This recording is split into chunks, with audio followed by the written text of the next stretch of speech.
All right, thank you everybody for coming. There's so many friends here and I love you all so much. It's good to have your support. And thank you, Dennis. Dennis is like the best person to work with, I'm telling you. He never tells you what to do, but he gives really great feedback and I really appreciate it.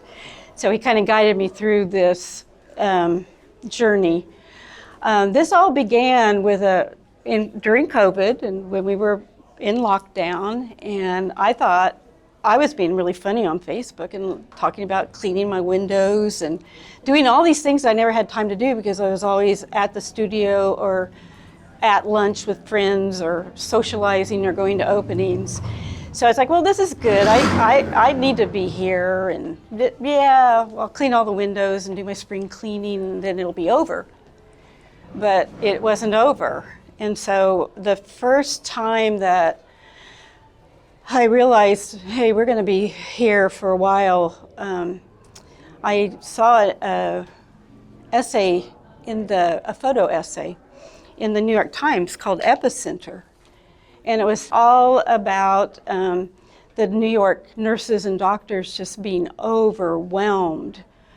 And then you started hearing stories about the doctors and the nurses dying from it, and everybody was banging their gongs at 7 o'clock to honor them, but a lot of times in our country that's just pretty much empty words. That's easy to do, get a pan and go out and hit it for a while, but those people were actually putting themselves and their families at risk every single day for us. So then I started because I could not go to my studio, which is Burning Bones. I do have a small press, but I don't really like working small. I usually only do small additions on it for our trade portfolio. But I was just entranced with these photos, so I started doing big drawings, which I hadn't drawn in years. I kind of like gave it up, although printmaking is basically drawing.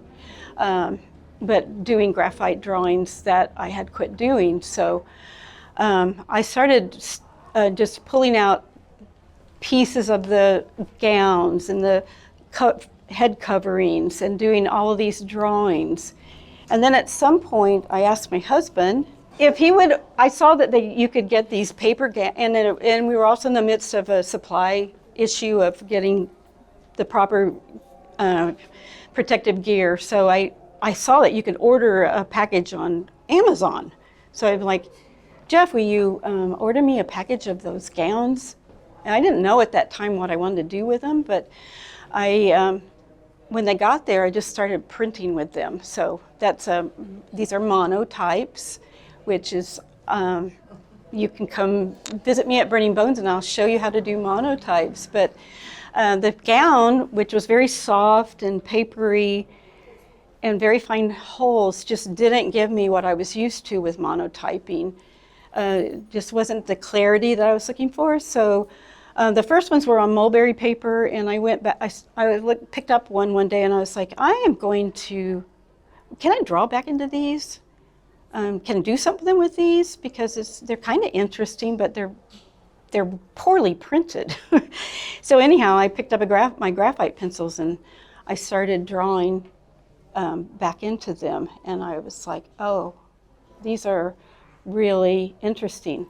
Also, I was working in a space that I wasn't used to working in, because I'm usually at the studio where everybody knows that I talk a lot and I'm always wanting to know what everybody else is doing, and it's kind of a social thing, and I create my work, but when I work at home, it's always when I'm trying to think about things. So I was forced to be at home for a year. We did not go out. So I'm not very young, so I did not want to get COVID at all. I didn't get to see my children or my grandchildren.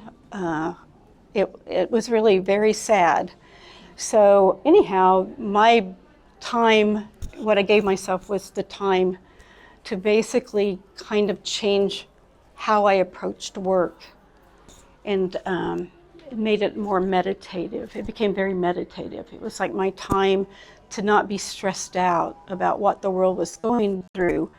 But at the same time, I still in the back of my mind had this desire to do something to honor the nurses and doctors that were treating people that were being awful. I don't know how else to say it. So I just started working with the gown. I inked up a plexiglass plate. I threw the gown down and just started working, and this is the result.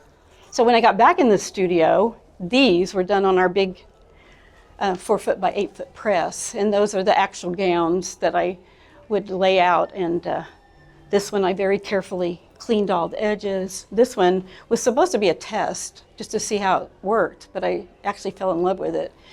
So then I spent hundreds of hours sitting at the kitchen table, drawing back into them and coming up with the compositions. My work's always been about space, and I love the idea that you can appreciate my work from a distance, but I hope that people will come up and look at the detail, because I created that detail. That wasn't there.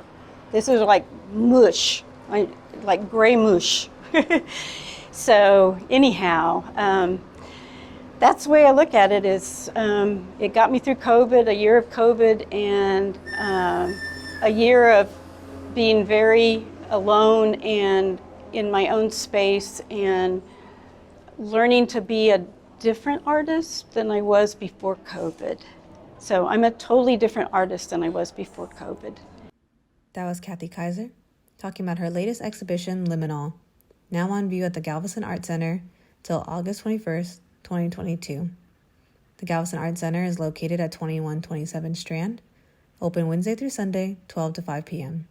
You can learn more about this exhibition and the Galveston Art Center at www.galvestonartcenter.org.